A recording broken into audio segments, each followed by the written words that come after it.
Présidente, Madame la Première ministre, chers collègues, les écologistes pensent aux familles, aux victimes, à toutes celles et ceux qui sont dans l'angoisse et dans l'attente de nouvelles de leurs proches.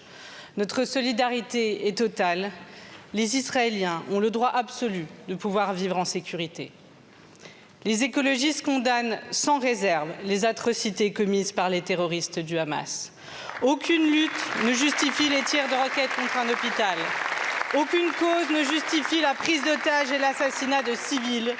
Aucun acte de résistance ne justifie le massacre de 260 festivaliers.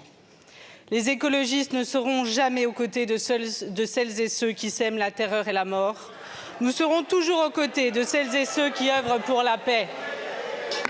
Face à la barbarie, seul le droit international est notre réponse.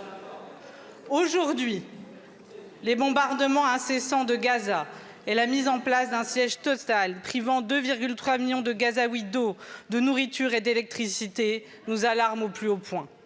Les propos déshumanisants du ministre israélien de la Défense, comparant les Gazaouis à des animaux, laissent craindre un massacre dans la prison à ciel ouvert qu'est Gaza. Nous ne pouvons plus tolérer cela. La communauté internationale a fait le pari que le conflit israélo-palestinien s'éteindrait de lui-même. Il a fait le choix de regarder ailleurs. Les 72 dernières heures nous rappellent à quel point c'est une question géopolitique centrale. Et la France a une responsabilité majeure en tant que membre permanent du Conseil de sécurité des Nations unies. Le gouvernement français ne peut se contenter d'apporter un soutien aveugle au gouvernement israélien. La France doit réaffirmer sa position historique pour la coexistence de deux États vivant en paix et en sécurité. Les Palestiniens ont le droit absolu de vivre libres dans un État souverain. L'urgence est donc à un cessez-le-feu, au respect du droit international et à la protection des civils. Madame la Première ministre, comment votre gouvernement compte-t-il agir en faveur de la désescalade?